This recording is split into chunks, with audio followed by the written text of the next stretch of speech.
Hello everyone, welcome back to the video. In this video, we will talk about my first thought about Arfort for Pekaradir Honglu and like a little bit analysis of the unit.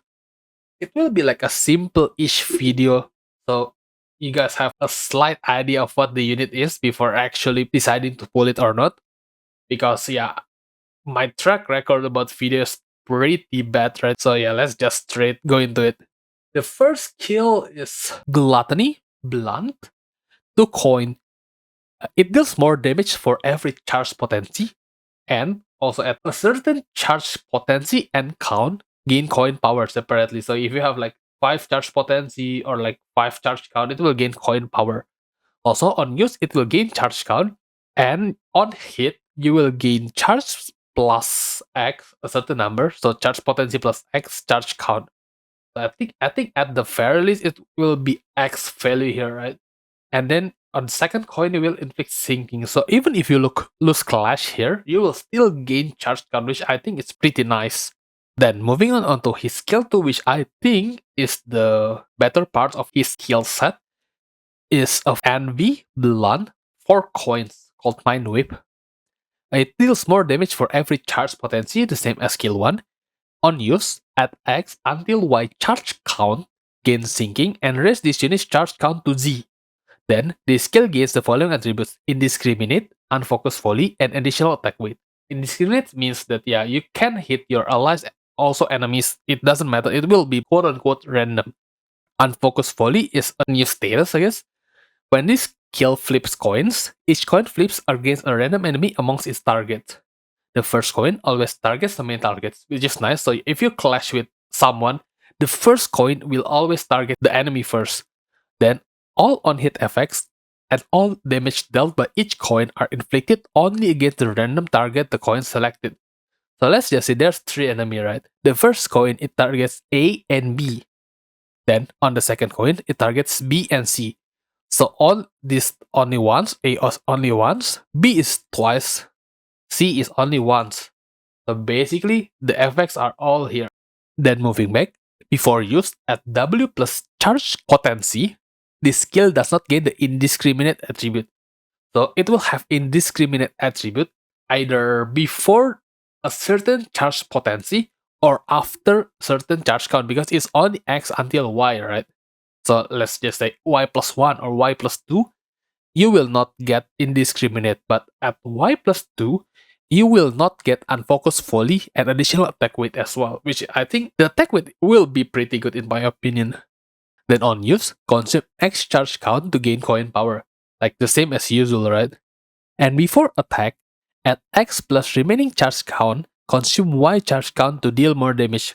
Basically like MC Faust skill 2. So you have the leftover skills, it will get consumed to deal more damage. How much? We don't know yet, but yeah. On the first coin, second coin, and the third coin, it will inflict sinking potency and raise the stagger threshold by X% of damage dealt. Basically the same as Ranger Ishmael, but on the fourth coin, instead of sinking potency, it's sinking count. I think this will have quite an impact on sinking team, but I don't know yet how much impact it will be, right? We need to see the numbers. Then on skill 3, which is a blunt red skill with only one coin, called Concentration, gain base power and coin power for every charge. Which is kinda weird wording because this might mean there are no limit, but probably there are a limit, right? But yeah, at X plus charge count, gain final power as well. Also on use, gain charge count. So it's like MC Faust type of charge, right? Where your skill 1 and skill 3 will gain charge, and the big skill is on the skill 2 instead of skill 3. Like W Dot and W Ryosu, the big skill is on skill 3, right?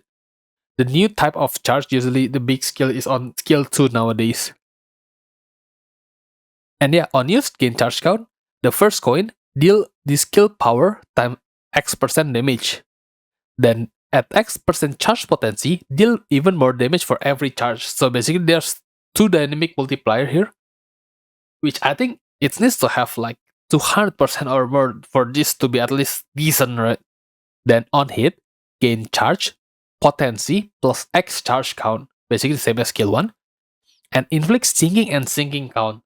So yeah, this might be like a battery to gain sinking and sinking count better, which I think probably could work, but I don't know, depending on the number, right? Of course, depending on the number again. Then the defense is defense, which is I don't really like defense, but yeah, it's a defense envy skill. Envy is kind of nice. At X plus charge count, gain coin power, then gain charge count. Basically, like so it's basically like a W more salt defense skill, more or less, but you get coin power, which is not really useful to be honest with you. Then the passive. The passive will gain charge every time these units consume X cumulative charge count in this encounter. Basically the same as other units, right? Usually this X means 10. So every 10 charge count, it will become 1 charge potency. At X plus charge potency, inflict more stinking with base attack skill for every Y charge. Does not activate when inflicting only sinking count or when inflicting sinking also for like this skill 2 right here. Yeah, does not activate, and this sinking gun does not activate, so only for sinking potency.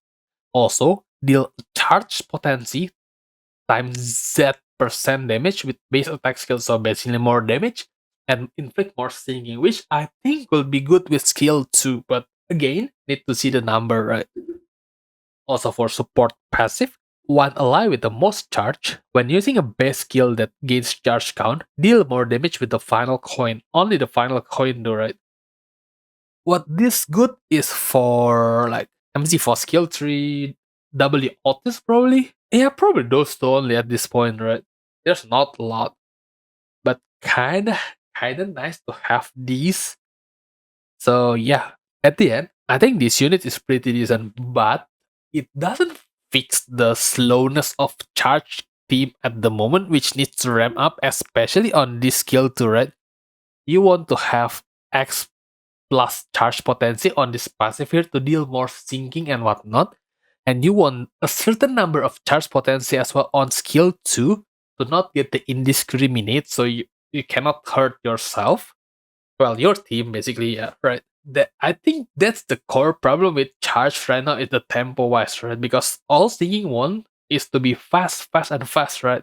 Like you apply manner Wi-Fi thingy, then like one turn you go singing deluge, right? So basically, usually what your singing team looks like is 2 or maybe even at the very most 3 turns to burst your enemy, or even sometimes 1 turn.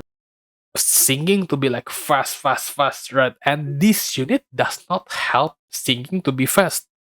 Because first of all, this skill right here could be only one singing potency or even 2. Even if it's 2, it's like it's too slow, right? For this passive to work, then for more damage for to work. I think it's too slow for him to be a sinking unit and charge unit at the same time.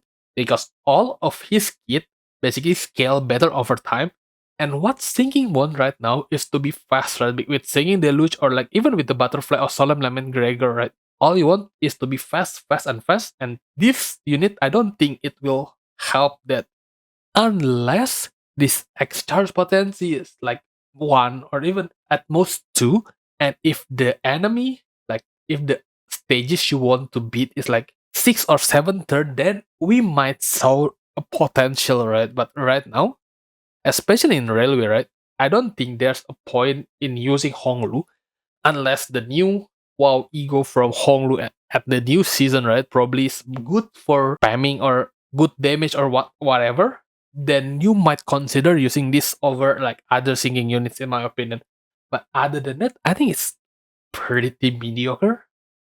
I think it has potential. Not gonna lie, it has potential, but I don't think it will be as great as like the other units this season have, right? Like LCE Faust, or like Mao Otis or Ryoshu and other units, right?